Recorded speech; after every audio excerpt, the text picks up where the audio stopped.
तुम खुद जो कर सकते हो वह दुनिया में कोई नहीं कर सकता। केवल खुद की क्षमता तुम्हें पहचाननी नहीं आती। खुद की क्षमता कैसे पहचाने, इस विषय पर आज एक प्राचीन भिक्षु की कहानी मैं आपको सुनाऊंगा। तो चलिए कहानी की शुरुआत करते हैं। दोस्तों, हर व्यक्ति यह बात भली भांति जानता है कि उसे एक ना एक दिन इस दुनिया को छोड़ना ही होगा, इस दुनिया को अलविदा कहना ही होगा। लेकिन उसके बाद भी हर एक व्यक्ति, हर एक इंसान हमेशा यही सोचता है कि अभी तो मैं 70-80 साल जीऊंगा और तब तक तो मुझे मृत्यु नहीं आने वाली, फिर चाहे कुछ भी क्यों ना हो जाए। हम में से अधिकांश लोग इसी सोच के साथ अपना पूरा जीवन जीते हैं, लेकिन इसके पीछे जो वास्तविकता है उस पर आपका ध्यान कभी नहीं जाता। भले ही आप यह मानते हो कि आप कम से कम 70-80 साल जिएंगे ही, लेकिन वास्तविक तौर पर देखा जाए तो हम में से हर एक व्यक्ति, हर एक सांसें जो गिन रहा है, जो ले रहा है, ये खत्म होती जा रही है। और कब यह खत्म हो जाएंगी ये किसी को नहीं पता। कब कौन सी सांस हमारी आखिरी सांस बन जाए ये हम में से कोई नहीं जानता। हम मनुष्य जब से जन्म लेते हैं तब से पल पल मरते ही रहते हैं, लेकिन हम इस बात से बेफिक्र होकर अपने जीवन में मग्न रहते हैं और हम इस चीज की अनुभूति भी कभी नहीं कर पाते। और इसका एकमात्र कारण है हमारी संवेदना। संवेदना के स्तर से हमारा शरीर, हमारा दिमाग बहुत नीचे होता है, और जिस दिन हमारी संवेदना का स्तर ऊपर उठ जाएगा उस दिन हमें इसे एहसास कर पाएंगे और इसकी अनुभूति भी हमें अवश्य होगी कि हम किस तरह से एक एक पल, एक एक दिन मरते जा रहे हैं। दोस्तों, आज की जो कहानी मैं आपको सुनाने वाला हूँ, इस कहानी में एक ऐसा प्रश्न है जिसका जवाब आप भी जानना चाहते होंगे। आपके मन में भी यह सवाल अवश्य उठा होगा, लेकिन अब तक आपको इसका जवाब नहीं मिल पाया होगा। बहुत समय पहले की बात है, किसी नगरी में 2 जुड़वा भाई रहते थे।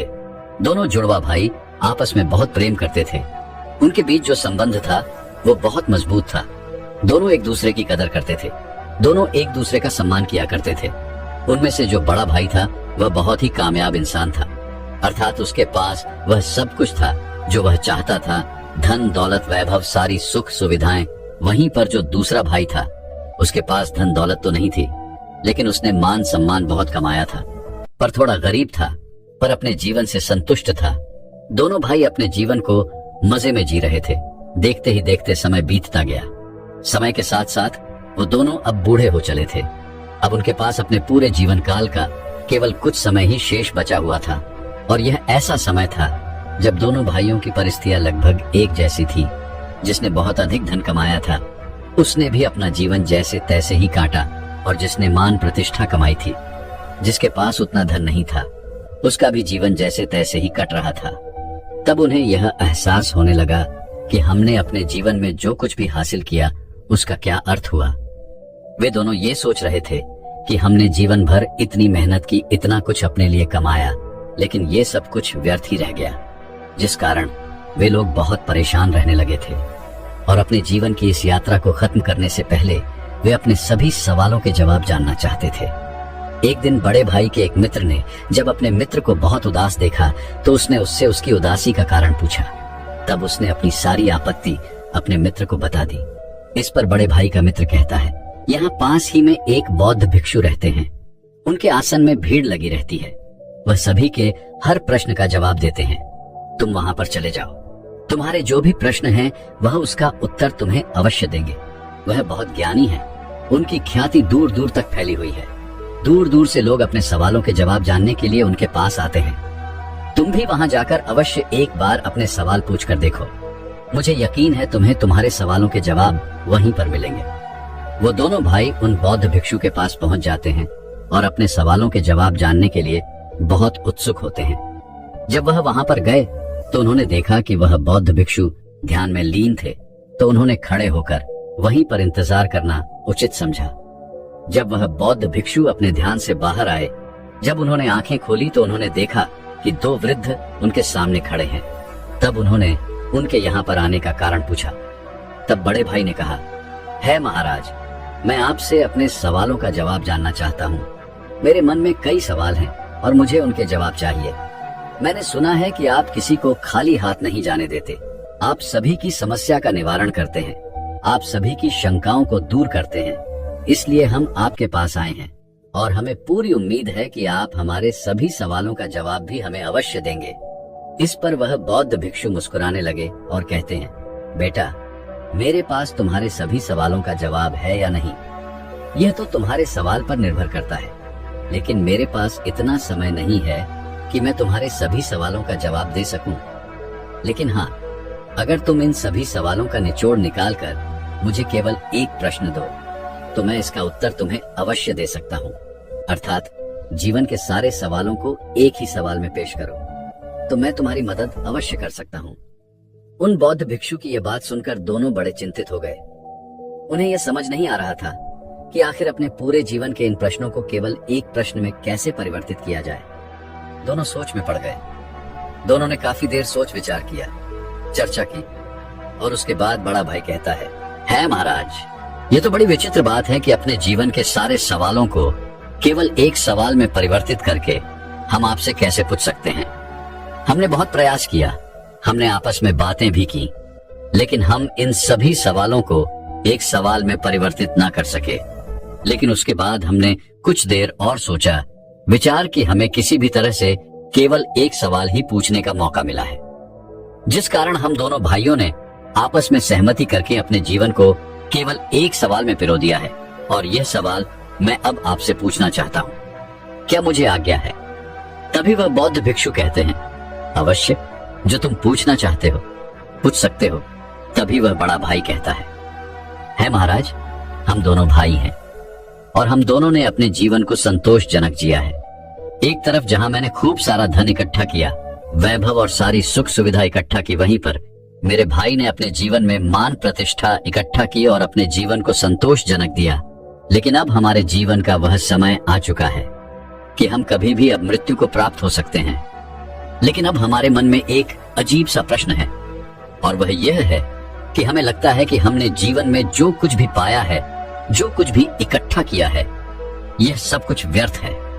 जैसे हमारे मन के कोने में कहीं कुछ खालीपन सा है, जिसके कारण हमें ऐसा प्रतीत होता है कि मानो हमने अपने जीवन में कुछ खो दिया है। लेकिन वह क्या है, यह मैं समझ नहीं पा रहा। हमने जो कुछ भी इकट्ठा किया है, धन, वैभव, मान सम्मान, सारी सुख सुविधाएं, वो तो सब यहीं रह जाएंगी। तब फिर ऐसे मूल्यों का क्या फायदा जिसके लिए हमने ये जीवन जिया? जो कुछ हमने इकट्ठा किया, जब वो सब हमारे साथ जाने वाला ही नहीं और सब कुछ यहीं पर खत्म हो जाएगा। हमने अपने मूल्यों के लिए अपने जीवन को दांव पर लगा दिया, अपने आदर्शों के लिए अपने जीवन को दांव पर लगा दिया। हमने बहुत अच्छे अच्छे रिश्ते बनाए, अपने आदर्शों को अपने मूल्यों पर दान कर दिया, यह सोचकर कि हमारे मूल्य, हमारे आदर्श बचे रहें। लेकिन जब हमने पीछे मुड़कर देखा तो हमें ये एहसास हुआ कि जिस मूल्य और जिस आदर्श को हम पीछे छोड़कर यह सोच रहे थे कि वह बचा रहेगा, वह तो एक ताज की तरह हमारे सर पर ही है। तो ऐसे मूल्यों का क्या फायदा जिसे मौत जब चाहे पूरी तरह से नष्ट कर दे, बर्बाद कर दे? क्या हमें अपने जीवन में इतनी मेहनत नहीं करनी चाहिए थी? क्या हमने जो कुछ भी हासिल किया, यह सब व्यर्थ हो गया? और जीवन के जिस दौर पर इस समय हम खड़े हैं, हमें यह एहसास हो रहा है कि हम असली सत्य को पहचान ही नहीं सके। और वह असली सत्य क्या है, यह भी हम नहीं जानते। लेकिन इस सत्य को जाने बिना हम अपने जीवन को छोड़ना नहीं चाहते। जब हम सोचते हैं तो हमारा मन डर के मारे कांप उठता है। हमारे मन में एक अजीब सी पीड़ा उठती है। हम यह नहीं जानते कि वह क्या है और क्यों है, लेकिन हमें तो बस यह जानना है कि आखिर वह सत्य है क्या, आखिर वह खालीपन है क्या। इसीलिए है महाराज, आज हम आपके पास आए हैं कि आप हमारे सवालों का जवाब देंगे। इसीलिए हम दोनों आपके सामने हाथ छोड़ते हैं और अपने इस सवाल का जवाब चाहते हैं। हम पर कृपा करें। हम जानना चाहते हैं कि इंसान की आदर्श, इंसान की मूल्य, इंसान के जीवन जीने का तरीका आखिर कैसा होना चाहिए, ताकि वह अपने बुढ़ापे में सभी सवालों से मुक्त हो सके, जिससे अंतिम समय में उसके मन में कोई दुविधा ना हो, वह खुशी खुशी अपने प्राणों को त्याग सके। प्राण त्यागते वक्त हमारे मन में कोई संकोच ना हो कि हमने अपने जीवन में कुछ छोड़ दिया है। हमें तो बल्कि यह खुशी होनी चाहिए कि हमने जीवन में जो कुछ भी किया वह बहुत अच्छा था।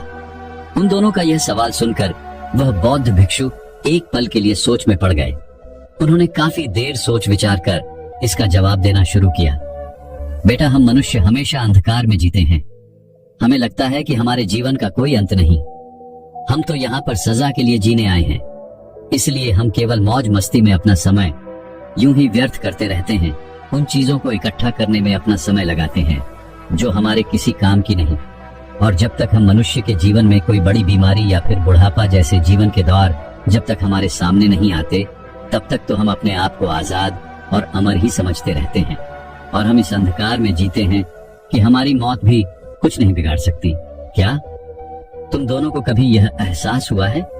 क्या तुम्हारे साथ कभी कोई ऐसा पल गुजरा है जब तुमने शायद ही अपने अंदर जाती और बाहर आती सांसों के बारे में ध्यान दिया हो? क्या तुमने तब कभी यह सोचा था? क्या तुम्हें तब कभी यह एहसास हुआ था कि यह तुम्हारी सांसें जो अभी चल रही हैं, या कब आखिरी सांस बन जाए? मुझे यकीन है जब तुम जवान होगे तब तुम्हारे मन में ऐसे कोई सवाल कभी उत्पन्न नहीं हुए होंगे, क्योंकि उन दिनों में हमारा मन केवल वासनाओं में लिप्त रहता है। उसे तो केवल अपनी वासनाओं की पूर्ति करनी अच्छी लगती है।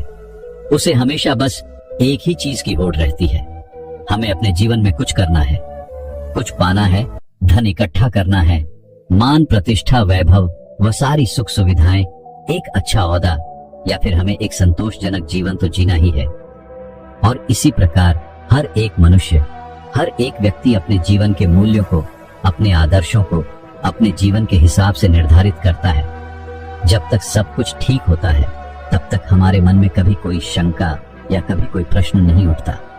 लेकिन जैसे ही हमारे जीवन में कोई बुरा दौर आता है, कोई विपरीत परिस्थिति आती है, या फिर कुछ अनहोनी हो जाती है, या फिर जब हम किसी गंभीर बीमारी से बीमार होते हैं, या जब हमारे सामने हमारे अंतिम समय नजर आता है, उस दिन हमारे मन में यह सवाल जरूरतमंद होता है कि हमारे जीवन के आदर्शों का, जीवन के मूल्य का आखिर क्या महत्व, क्या हो?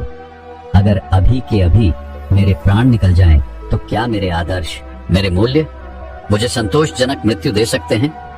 क्या परिपूर्णता से इस जीवन को त्यागने का साधन दे सकते हैं? और उस वक्त हमें यह भी एहसास हो जाता है, हमारे जीवन के जो मूल्य हैं, जो आदर्श हैं, ये सभी इस जमाने की देन है जो इस समाज ने हम पर डाला है।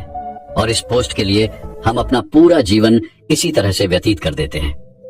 तुमने देखा होगा कि हम में से अधिकांश लोग अपने जीवन में मान, सम्मान, प्रतिष्ठा और धन इकट्ठा करने में लगे रहते हैं, और इसी प्रकार उनका जीवन यूं ही समाप्त हो जाता है।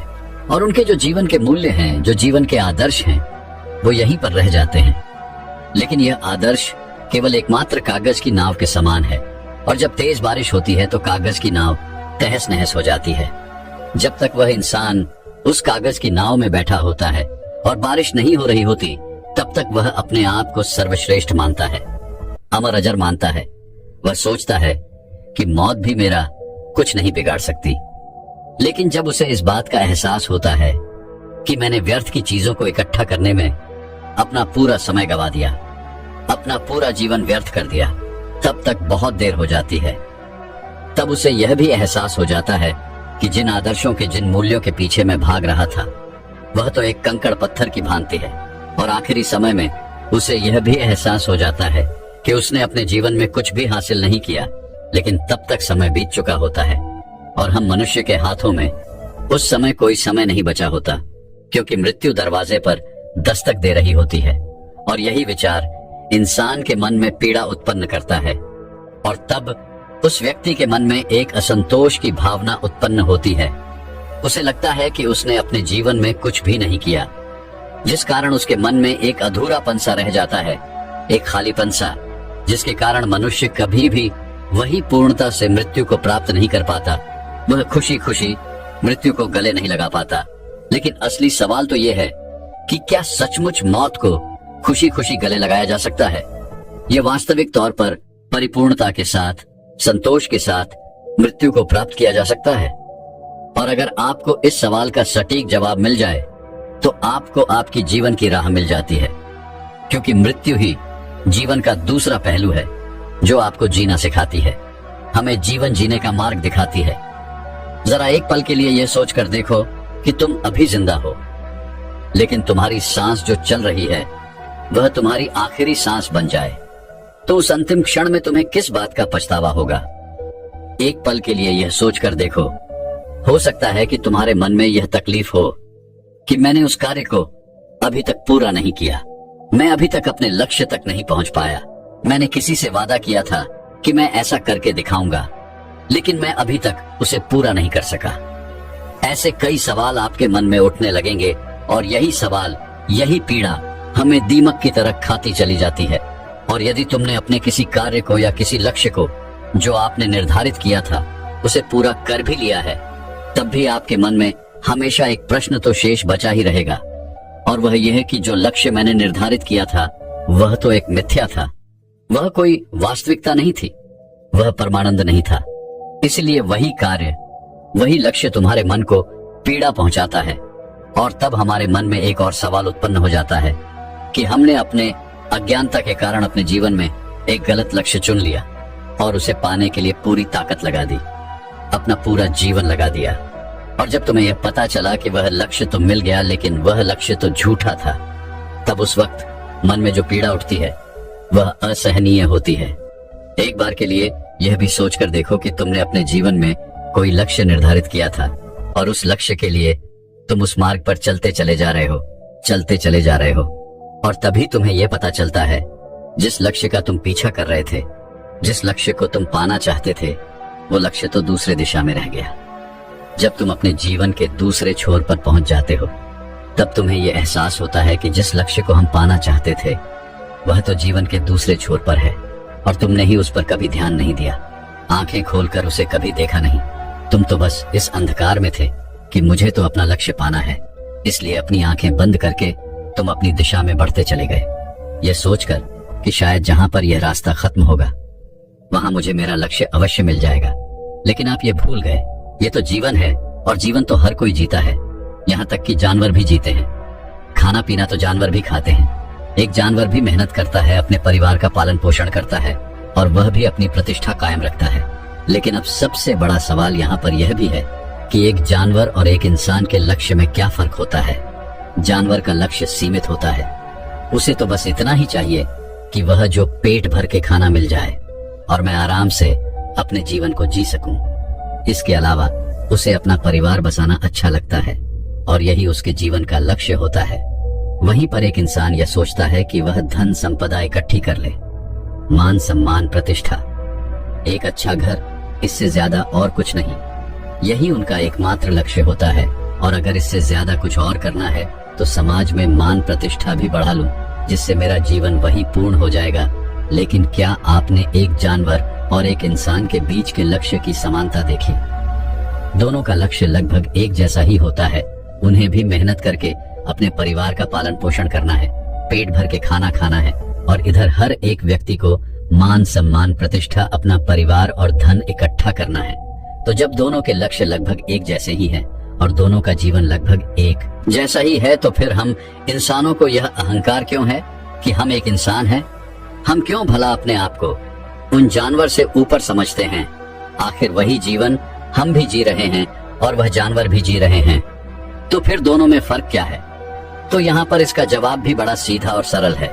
एक इंसान के पास उसकी चेतना होती है, जिसकी चेतना ऊपर उठ चुकी होती है।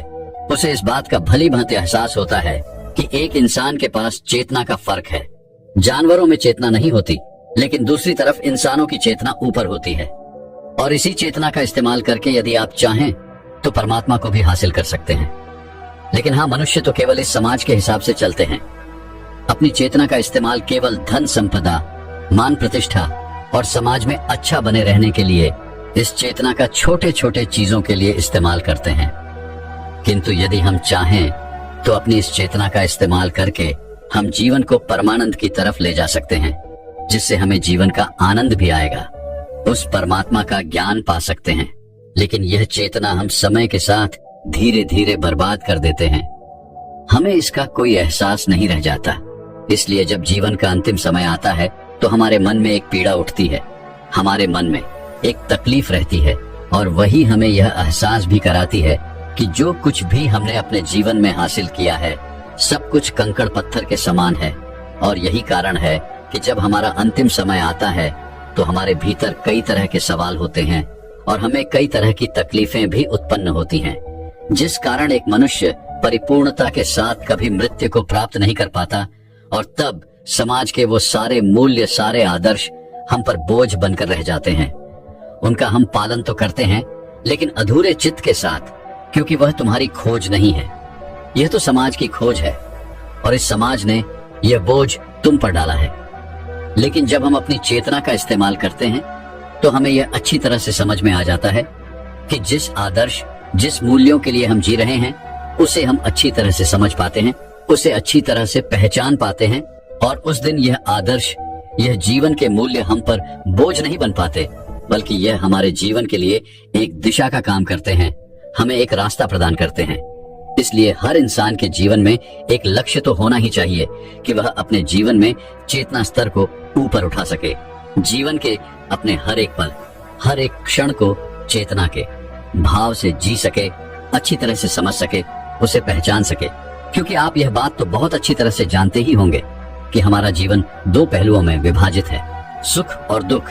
और जब हम चेतना से ऊपर उठ जाते हैं तब हमें यह भी एहसास हो जाता है कि सुख और दुख, ये दोनों में ही हमारा एक समान का हिस्सा है। और तब मनुष्य का चैतन्य उसे यह बताता है कि यह तो एक परिस्थिति है जो आज नहीं तो कल गुजर जाएगी। तब उसका मन कभी भी विचलित नहीं होता, और तब वह इंसान सुख और दुख में लिप्त न होकर अपने जीवन को अलग होकर जी सकता है। तब उसे यह एहसास होता है कि मैं तो इस सुख और दुख में शामिल ही नहीं हूँ। और जब यह भाव उस व्यक्ति के अंदर पैदा हो जाता है तो सारे व्यर्थ के लक्ष्य, जिनके पीछे भागने और दौड़ने की यह प्रतिस्पर्धा चलती रहती है, वह हमेशा के लिए खत्म हो जाती है। और तब जीवन का केवल एक ही लक्ष्य रह जाता है, और वह आत्म चैतन्य। लेकिन जो व्यक्ति आत्म चैतन्य से दूर रहता है, उसका जीवन एक मिट्टी के घर के समान होता है। जब तक वह घर सुरक्षित है तब तक उसे लगता है, तब तक उसका जीवन खुशियों से भरा रहता है और वो अपने आप को सर्वश्रेष्ठ मानता है। लेकिन जैसे ही कोई आंधी या तूफान उस घर को तोड़ देता है, तब उसे यह यकीन हो जाता है कि मेरा तो यह मिट्टी का घर था जो टूट गया, और मैं व्यर्थ ही इस मिट्टी के घर के अंदर अपने आप को सुरक्षित और अपने आप को सर्वश्रेष्ठ मानता था।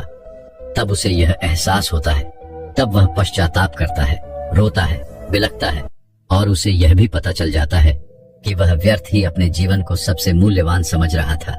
लेकिन तब रोकर क्या फायदा होगा, सब कुछ तो बीत चुका, वह समय तुम्हारे हाथों से निकल चुका है।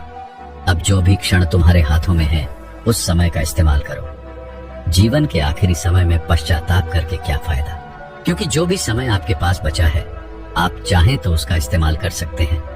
कहा जाता है ना, जहां जागो वहीं सवेरा। अपने भीतर की चेतना को पैदा करने के लिए केवल एक पल ही काफी है, और आपका पूरा जीवन एक पल में रूपांतरित हो जाता है। और अगर अब से भी आपके मन में चैतन्य पैदा हो जाता है और आपको यह लगता है कि जीवन क्या है, क्यों है, और इस जीवन का असली अर्थ क्या है, यदि तुम इसे मेरी बात जान पाते हो, तो तुम्हारा अवचेतन इस बात को भली भांति समझ पाता है, जिस कारण तुम्हारा पूरा जीवन इस पल में रूपांतरित हो जाएगा। और तुम्हारा जितना भी बचा हुआ जीवन है, उसे जीने पर तुम्हें पश्चाताप भी नहीं होगा। तुम अपने जीवन को जागरूक होकर जियोगे, पूरे होश में जियोगे। इसलिए अपने जीवन को इस तरह से जियो जैसे वह आपका आखिरी दिन हो। अपने हर एक कार्य को ध्यानपूर्वक देखो, समझो। आपके अंदर उठने वाले विचार, आपके अंदर उठने वाली भावनाएं, उन चीजों को ध्यान से देखो, समझो, जिससे आपके जीवन की एक नई शुरुआत होगी। एक ऐसा व्यक्ति जिसका चैतन्य जाग उठा हो, और ऐसे व्यक्ति के लिए हर एक दिन अनोखा होता है, खास होता है। आपके लिए हर एक सुबह नई होगी, हर एक शाम अनोखी होगी। सोचो, अगर हम अपने आप अपने जीवन को कुछ इस तरह से बना लें तो हमारा जीवन कितना रूपांतरित हो जाएगा, और हर दिन हमारे लिए एक नया सूरज निकलेगा। हर दिन हमारे लिए अनोखा बन जाएगा। हर दिन हमारे लिए चैतन्य के स्तर को ऊपर उठाने की एक सीढ़ी बन जाएगा। लेकिन हम मनुष्य अपने जीवन में व्यर्थ की चीजों के पीछे भागते रहते हैं, कंकड़ पत्थर इकट्ठा करते रहते हैं, अपने जीवन में ऐसे लक्ष्यों को निर्धारित करते हैं जिसका कोई अर्थ ही नहीं। हम व्यर्थ की धन संपदा, मान प्रतिष्ठा के पीछे भागते रहते हैं, जो एक ना एक दिन मिट्टी में मिल ही जाएगा, और तब हमें अपना जीवन व्यर्थ लगने लगता है।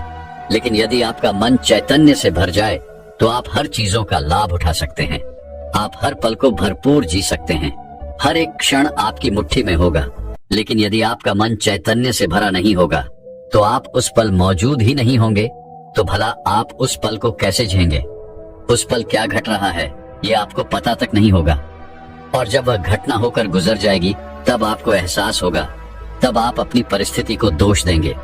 मैंने तो अपने जीवन में अच्छे लक्ष्य, अच्छे आदर्श, अच्छे मूल्य निर्धारित किए थे, लेकिन आप यह भूल जाते हैं कि केवल लक्ष्य को निर्धारित करने से आप अच्छा जीवन नहीं जी सकते, अपने जीवन को आनंदमय नहीं बना सकते, और तो और आप अपने जीवन को जीना नहीं सीख सकते।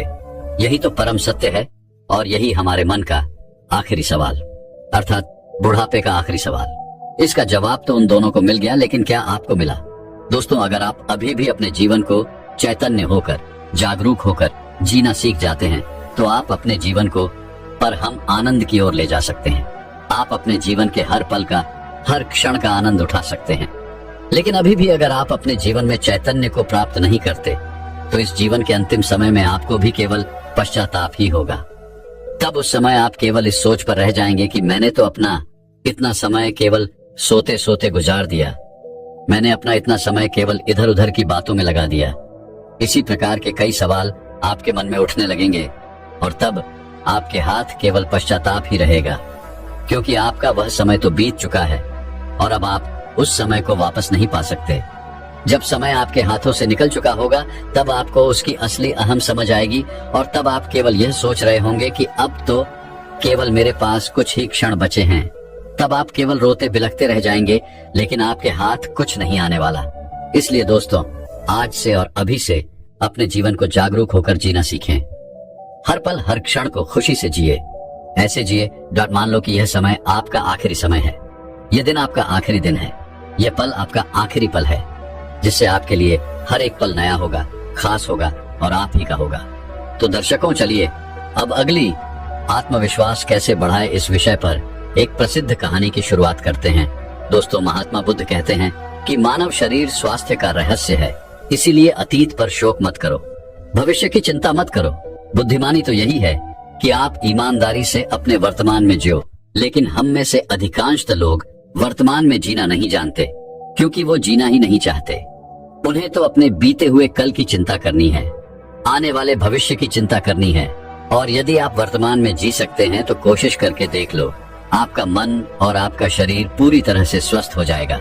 एक बार जब आप वर्तमान में जीने लगते हैं तो ना ही आपको अतीत के बीतने का कोई दुख होता है और ना ही आने वाले भविष्य की कोई चिंता रह जाती है, बल्कि वर्तमान में चलने वाली आपकी सांसें भी आपको वह सुख देंगी जो आज से पहले आपने कभी भी महसूस तक नहीं की होंगी।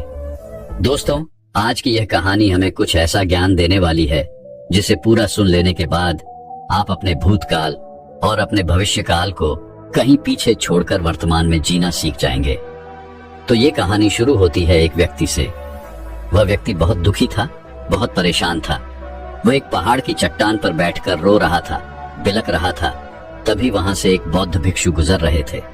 उसे रोता देख वह बौद्ध भिक्षु उस व्यक्ति के पास गए और उससे कहने लगे, क्या तुम यहाँ से कूदकर अपनी जान लेने की सोच रहे हो? वह व्यक्ति कहता है, आपने बिल्कुल ठीक कहा, लेकिन आपको इससे क्या फर्क पड़ता है? मेरा जीवन है, मैं इसके साथ जो चाहूं वह करूं।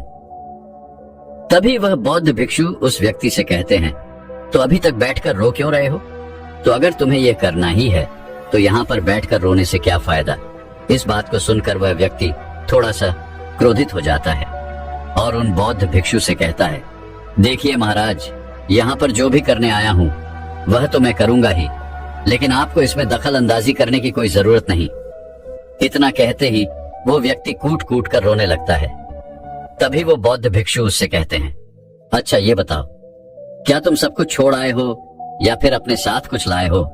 तभी वह व्यक्ति उन बौद्ध भिक्षु के इस सवाल का जवाब देते हुए कहता है, हे गुरुवर, मैं सब कुछ छोड़ आया हूँ, मेरे पास अब कुछ नहीं, न मेरे पास खोने के लिए कुछ है, तो फिर भला मैं जीकर क्या करूंगा? यह सुन वह बौद्ध भिक्षु उस व्यक्ति से कहते हैं, यदि ऐसा है तो तुम अपने सर पर यह बोझ लिए क्यों ढो रहे हो? बौद्ध भिक्षु की इस बात को सुनकर वह व्यक्ति थोड़ा सा आश्चर्यचकित हो जाता है और उन बौद्ध भिक्षु से कहता है, हे गुरुवर, मैं कौन सा बोझ लेकर ढो रहा हूँ? मेरे हाथ खाली है और मेरे पास कुछ भी नहीं है।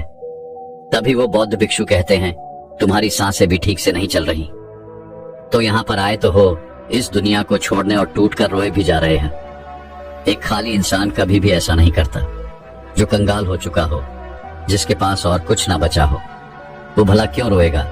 यह सुन वह व्यक्ति और भी क्रोधित हो जाता है और उन बौद्ध भिक्षु से कहता है, आपको इससे क्या मतलब? तभी वह बौद्ध भिक्षु उस व्यक्ति से कहते हैं, क्या तुमने कभी अपने अंतर की ओर झांकने की कोशिश की है? तुमने कितना बोझ उठाया हुआ है। तुम कितना कुछ बोझ लेकर अपने इन दोनों कंधों पर ढो रहे हो। इन सभी बोझों को कब तक ढोओगे? इन बोझों को यहीं पर उतार दो और थोड़ा सा हल्का हो जाओ। कब तक इन बोझों के तले दबे रहोगे? जैसे ही उस व्यक्ति ने उन बौद्ध भिक्षु के मुख से ये सारी बातें सुनी, वह तुरंत ही उनके चरणों में गिर पड़ा और उनसे हाथ जोड़कर कहने लगा, हे गुरु, अभी तक मुझे कोई समझ नहीं पाया। यहाँ से कई लोग आए और गुजर गए, लेकिन किसी ने भी मुझसे ये सब नहीं कहा। आपने तो मेरे मन की बात पढ़ ली, यहाँ तक कि मेरे घर वाले तक मुझे नहीं समझ पाए, लेकिन आपने एक बार में ही मुझे पूरी तरह से पढ़ लिया। आगे वो व्यक्ति उन बौद्ध भिक्षुओं से कहता है, क्या आप मेरी इस समस्या का समाधान कर सकते हैं? वो बौद्ध भिक्षु कहते हैं, कहाँ है समस्या? वह व्यक्ति कहता है कि मेरे घर पर है, आप मेरे साथ चलिए। वह बहुत ही शुभ उस व्यक्ति से कहते हैं, नहीं, समस्या तुम्हारे घर पर नहीं है। वह व्यक्ति कहता है, नहीं नहीं गुरु है, समस्या मेरे घर पर ही है, आप एक बार मेरे साथ चलकर तो देखिए। वह बौद्ध भिक्षु उस व्यक्ति को समझाते हुए कहते हैं, समस्या तुम्हारे घर पर नहीं बल्कि तुम्हारे भीतर है। क्या तुमने कभी अपने भीतर जागने की कोशिश की है? सारी समस्याएं तुम्हारे भीतर हैं। जब तक तुम उनका समाधान नहीं करोगे, तब तक तुम्हें हर जगह हर समय केवल समस्या ही नजर आएंगी। और यदि समस्या घर पर है, तो तुम इस पहाड़ की चोटी पर क्या कर रहे हो? तुम तो कह रहे थे कि तुमने पीछे सब कुछ छोड़ दिया है, अपना घर, अपना परिवार, अपने सगी संबंधी, और यदि तुमने ये सारी चीजें छोड़ ही दी हैं, तो तुम्हारी समस्या भी वहीं पर छूट गई। फिर तुम भला इतने परेशान क्यों हो? उन बौद्ध भिक्षु के मुख से ये सारी बातें सुनकर वह व्यक्ति कहता है, हे गुरुवर, आप सही कहते हैं, मैं आपकी बातों को समझ पा रहा हूँ। कमी तो मेरे अंदर है, मैं किसी काम का नहीं हूँ। मैं जब भी कोई काम करने जाता हूँ तो सब बिगाड़ देता हूँ। मेरे हाथों सारे काम बिगड़ जाते हैं। मैंने आज तक कोई काम ढंग का नहीं किया, मेरी तो किस्मत ही खराब है। उस व्यक्ति के मुख से ये सारी बातें सुनकर बौद्ध भिक्षु मुस्कुराने लगे और उस व्यक्ति से कहा, अच्छा, तुम्हें लगता है कि तुम्हारी किस्मत खराब है, तो मुझे यह बताओ कि क्या खराबी? तुम उसके व्यापार को देखकर सच में दुखी रहते थे। वह व्यक्ति कहता है, हाँ, इतना अच्छा उसने व्यापार खड़ा किया है और मेरा व्यापार चौपट हो गया, तो ये देखकर मुझे तो दुख होगा ही, मुझे तो जलन होगी ही। तभी वह बौद्ध भिक्षु उस व्यक्ति से कहते हैं, तुम्हें दुख किस बात का था? अपनी असफलता का या फिर अपने दोस्त की सफलता का? तभी वह व्यक्ति उन बौद्ध भिक्षु से कहता है, अपने असफल होने पर मुझे इतना पछतावा नहीं था, लेकिन वह इतना सफल हो चुका था कि उसे देखकर मेरे मन में ईर्ष्या होती थी, जलन की भावना उत्पन्न होती थी, और मैं यह देख देख कर दुखी रहता था, पछताता रहता था, तड़पता रहता था। तभी वह बौद्ध भिक्षु उस व्यक्ति से कहते हैं, इसका अर्थ तो यह हुआ, यदि तुम्हारा मित्र भी असफल हो जाए तो तुम्हें खुशी होगी। तो वह व्यक्ति कहता है, हाँ हाँ, मुझे बड़ी खुशी होगी अगर वह असफल हो जाए, उसका व्यापार चौपट हो जाए। ये सुन भिक्षु फिर से एक बार मुस्कुराने लगे और उस व्यक्ति से कहते हैं, इसका अर्थ तो यही हुआ कि तुम्हारी खुशी तुम्हारे मित्र पर निर्भर करती है। यदि वह चाहे तो तुम्हें खुश कर दे, और यदि वह चाहे तो तुम्हें दुखी कर दे, क्योंकि तुम खुद से ना तो खुश हो सकते हो और ना ही दुखी। तुम तो अपने मित्र के गुलाम बनकर रह चुके हो, और अगर यही बात है तो तुम्हारी समस्या का कोई समाधान नहीं है, क्योंकि तुम्हारी खुशियां और तुम्हारी तकलीफें, दुख, ये सब दूसरों के व्यवहार पर निर्भर करती हैं। तुम्हारे कर्मों से तो तुम्हारा कुछ हुआ नहीं, ना तो तुम अपने कर्मों से खुश हो सके और ना ही दुखी। ये तुम्हारी समस्या का मैं कोई समाधान नहीं कर सकता। तभी वह व्यक्ति उन बौद्ध भिक्षु से कहता है, हे गुरुवर, ऐसा मत कहिए, मुझे आपसे बहुत आशा है, क्योंकि आप ही वह हैं जिसने मेरे अंदर की तकलीफों को पढ़ा है, उसे जाना है, उसे समझा है। आपसे मैं विनती करता हूँ कि मेरी इस समस्या का समाधान मुझे बताइए। तभी वह बौद्ध भिक्षु उस व्यक्ति से कहते हैं, जब हम दूसरों से आशा बांध लेते हैं, तब हम दूसरों पर पूरी तरह से निर्भर हो जाते हैं। अगर मैं तुम्हें कोई भी रास्ता ना बताऊं, मैं तुम्हें तुम्हारी समस्या का समाधान ना दूं तो तुम इसी तरह से दुखी रहोगे, रोते रहोगे, बिलखते रहोगे। और अगर मैं तुम्हें कोई रास्ता बता दूं, मैं तुम्हें कोई समाधान बता ही दूं, तो हो सकता है कि तुम्हें कुछ मिल जाए। लेकिन एक बात याद रखना कि जो तुम्हारा मित्र तुम्हारे घर पर आता है ये तुम्हें बताने के लिए कि किस तरह से उसने व्यापार में वृद्धि की, किस तरह से उसने कड़ी मेहनत की, जो तुम्हें दुखी करने आता है, लेकिन वो बात तो सच्ची ही कह रहा है कि किस तरह से उसने अपने जीवन में वह संघर्ष किया और उस मुकाम तक पहुंचा है। तो उसने अपने अनुभव की ही बात तुम्हें बताई। अब चाहो तो तुम उस अनुभव का इस्तेमाल कर सकते हो, या फिर उस अनुभव को तुम व्यर्थ ही जाने दे सकते हो और अपने मन में ईर्ष्या जैसे भाव उत्पन्न कर सकते हो। समझदारी तो इसी में है कि जब वो तुम्हें अपने अनुभव के बारे बता रहा है कि किस तरह से उसने संघर्ष किया है अपने जीवन में, अपने व्यापार को उस ऊंचाइयों तक पहुंचाने के लिए, तो तुम अपनी बुद्धि का इस्तेमाल करो और उसके अनुभव के ज्ञान का इस्तेमाल करो।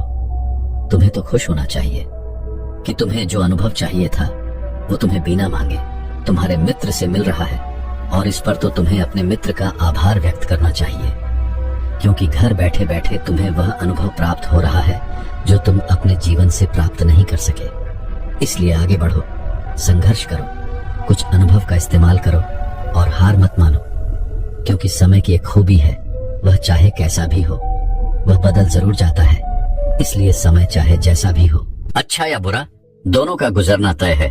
लेकिन सबसे जरूरी यहाँ पर समझने वाली बात यह है कि इन दोनों वक्त को देखने के लिए तुम्हारा जीवित रहना आवश्यक है। और जब तुम्हारा अच्छा वक्त शुरू होगा, तुम अपने संघर्ष से अपने व्यापार को खड़ा करोगे और अपने व्यापार को उन ऊंचाइयों तक ले जाओगे। तब वही तुम्हारे मित्र अपनी सफलताओं की नहीं बल्कि असफलताओं की गाथा गाएंगे, ताकि तुम उन्हीं की तरह कोई गलत निर्णय लो और तुम उन्हीं की तरह बर्बाद हो जाओ। तो यहाँ पर तुम्हें अपनी बुद्धि का इस्तेमाल करना होगा। तुम्हें उनकी बातों पर ध्यान न देकर के बल्कि अपनी बुद्धि का प्रयोग करना होगा, क्योंकि उस समय वह तुम्हें सुखी नहीं बल्कि दुखी करने आएंगे, क्योंकि उन्हें भी तुम्हें दुखी देखकर उतना ही मजा आएगा जितना कि तुम्हें उसे दुखी देखकर आएगा। ये सुन वह व्यक्ति उन बौद्ध भिक्षु से कहता है, हे गुरुवर, आप बिल्कुल ठीक कह रहे हो। मेरे जीवन को मैं नहीं चला रहा बल्कि मेरे सगे संबंधी और मित्र चला रहे हैं, जो मेरे जीवन में सुख और दुख भरे जा रहे हैं। लेकिन मेरा यहाँ पर एक प्रश्न है।